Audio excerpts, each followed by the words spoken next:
नमस्कार. छायाज रेसिपीजमध्ये आज आपण कुरमुऱ्यांपासून मस्त अशी नाश्त्याची रेसिपी बनवणार आहोत. तर लगेचच बनवायला सुरुवात करूया. इथे आता ही मी वाटी घेतली, तर या वाटीनेच मी सगळं साहित्य मोजून घेणार आहे. तुम्ही अशी घरातली कुठलीही एक वाटी सेट करा आणि तिने सगळं साहित्य मोजून घ्या. तर या वाटीने मी इथे 3 वाट्या कुरमुरे घेणार आहे. तर घरी बहुतेक वेळ आपले असे कुरमुरे असतात आणि नरम झालेले सुद्धा असतात, तर तेही तुम्ही ते वापरू शकता. तर यामध्ये आता पाणी घालायचं आहे आणि हे आपल्याला भिजत ठेवायचे आहेत. तर असं थोडेसे यांना आतमध्ये प्रेस करायचं आणि 10 मिनटं कुरमुरे भिजत ठेवायचे आहेत.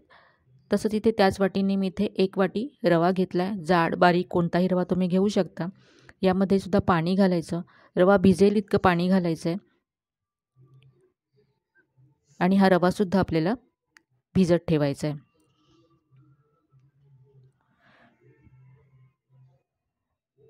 तर 10 मिनटामध्ये रवा आणि कुरमुरे छान भिजून सॉफ्ट होतात.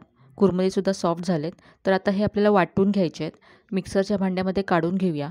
तर कुरमुरे पाणी त्यातलं काढून टाकायचं आणि मिक्सरच्या भांड्यामध्ये काढून घ्यायचे. कुरमुरे लगेचच सॉफ्ट होतात. यानंतर यामध्ये रवा घालायचा. तर रवा मी पाण्यासकट सगळा इथे घातला आहे.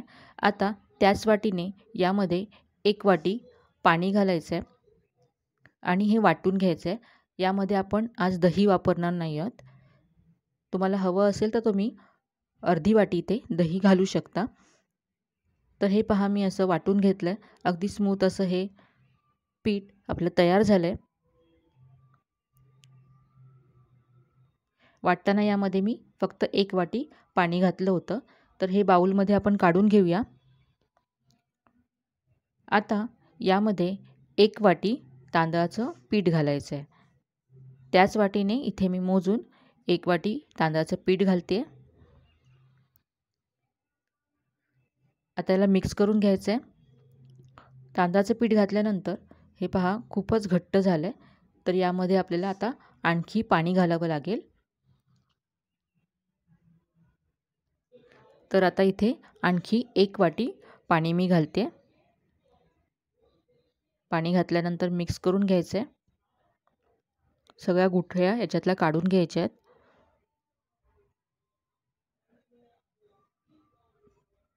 तर इथे पाहू शकता हे पीठ अगदी व्यवस्थित तयार झालं आहे आणि आत्तापर्यंत यामध्ये मी 2 वाट्या पाणी घातलं. तर हे पहा अगदी परफेक्ट आहे. तर याचे आपण आज डोसे बनवणार आहोत. तर इतपत हे आपल्याला घट्ट हवं आहे. पाहू शकता तव्यावर घातल्यानंतर ते आपोआप पसरेल इतपत आपल्याला हे डोशाचं बॅटर घट्ट हवं आहे. पहा याची कन्सिस्टन्सी तुम्ही पाहू शकता. हे थोडंसं असं चमच्याने मी मिक्स करून घेते.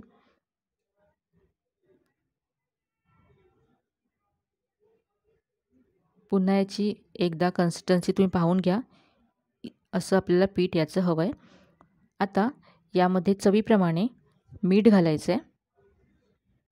मीठसुद्धा मिक्स करून घेऊया आणि आज यामध्ये आपण दही, इनो, सोडा असं काहीही वापरलं नाही आहे.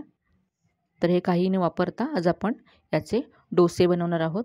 तर तवा इथे मी गरम करून घेतला छान. आता याला तेल लावून घ्यायचे. अगदी थोडंसं तेल मी लावून घेतलं. यानंतर 1 चमचा पीठ घालायचे आणि गॅसची फ्लेम मीडियम ठेवायची आहे. तर या डोस्याला इनो किंवा सोड्याशिवाय सुद्धा मस्त जाळी येते. यामध्ये आपण कुरमुरे घातलेत त्यामुळे याला छान जाळी येते. तर एका बाजूने थोडेसे ब्राऊन झाल्यानंतर आपण उलटून घेऊया. तर अगदी झटपट हे डोसे तयार होतात. पीठ फर्मेंट करायची गरज लागत नाही अजिबात. तर दोन्ही बाजूने पहा डोसा मस्त मी भाजून घेतला. आता आणखी एक आपण डोसा बनवूया.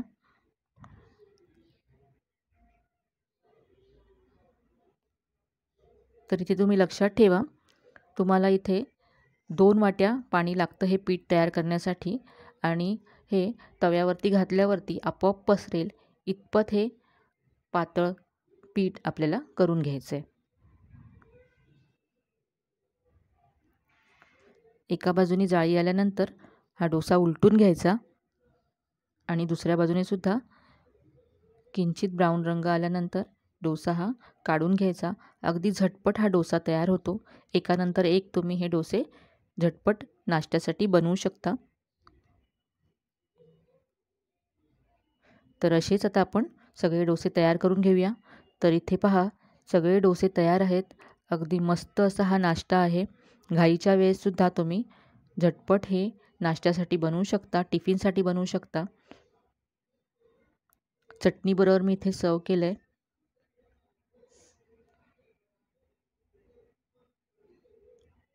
तर हा झटपट होणारा नाश्ता तुम्ही नक्की करून पहा. आजची ही रेसिपी तुम्हाला नक्कीच आवडली असेल. तर कुरमुऱ्यांपासून झटपट बनणारा हा डोसा तुम्हाला कसा वाटला कमेंटमध्ये नक्की कळवा. रेसिपी जर आवडली असेल तर व्हिडिओला जास्तीत जास्त लाईक करा, शेअर करा. चॅनलवर नवीन असाल तर चॅनलला सबस्क्राईब करायला विसरू नका. तर मग पुन्हा भेटूया अशाच छान छान आणि नवीन नवीन रेसिपीसह. तोपर्यंत धन्यवाद.